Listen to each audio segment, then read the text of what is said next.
If we all collaborate as an African country, as a continent,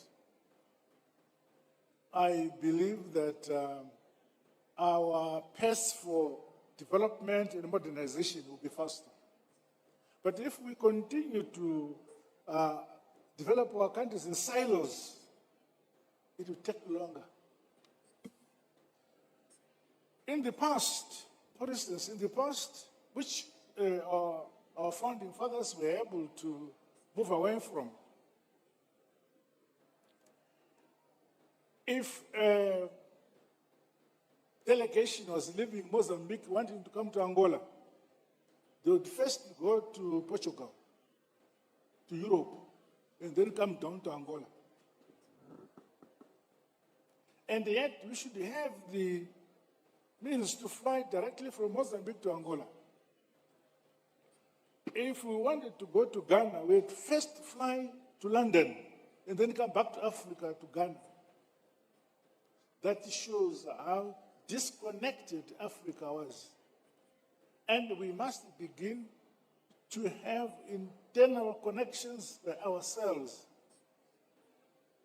And as a continent, I believe that my dear brother here, Sesengeso, spoke about the possibility of generation of power in the Congo, which would service the entire African continent and even have access for Southern Europe on the Congo River.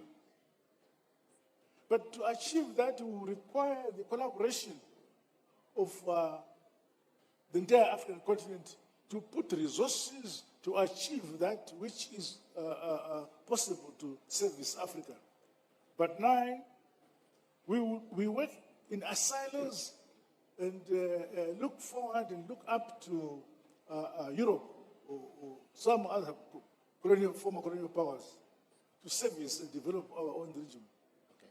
I'm happy that now there's a crop of African leaders who now focus on the collaboration of the developing of our respective countries by collaborating among ourselves. It could be in agriculture, it could be in education, and so on. For instance, in Zimbabwe, for all along, we were relying on importing wheat from Ukraine throughout. And yet, it is possible to grow enough wheat for ourselves. When we looked at it and said, how much wheat do we need per year and how much hectares of land do we need per year to grow the wheat we want? That same application, that same approach can apply to every single African country.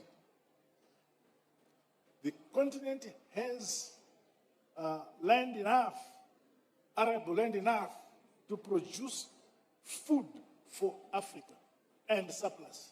But we don't do it. You still have countries in Africa who import food from Europe. Why? Because we have not broken that link between past colonialism and independence.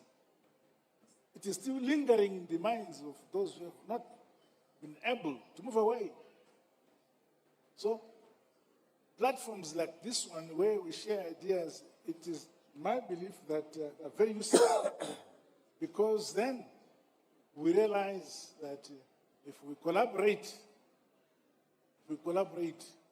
we have the chance of developing our respective economy far more than when we work in silos.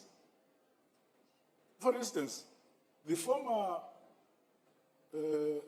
colonized countries by Britain or the Anglo side of the Anglo former colonies speak to themselves. The French speak to themselves.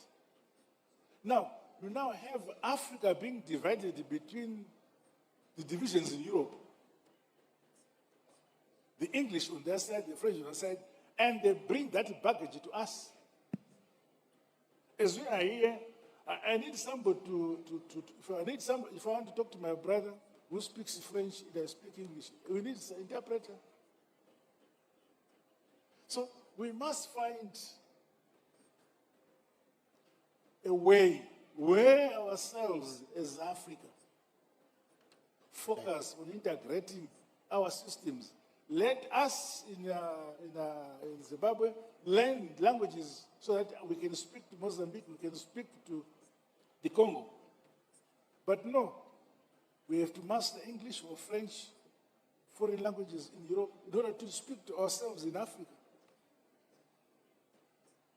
My brother here, President Ruto, speaks Swahili. Swahili is spoken in many countries. Why don't we speak Swahili or make Swahili a national language so that we can speak to each other? But no, we find pride in speaking English or French. You see? So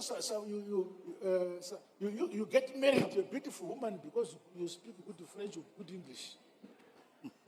And if you continue to speak your own domestic language, your own language, no one will think you are primitive. President Mnangagwa, we're going to have Thank you very much. We're going to have to move on to the next panelist, but you've made quite a number of points here that I think the major takeaways for us is really a shift in the consumer mindset to a production mindset, greater self-reliance, and interconnectedness and collaboration. So thank you very much, Your Excellency. I'm going to come next to President Sheikh Mahmoud.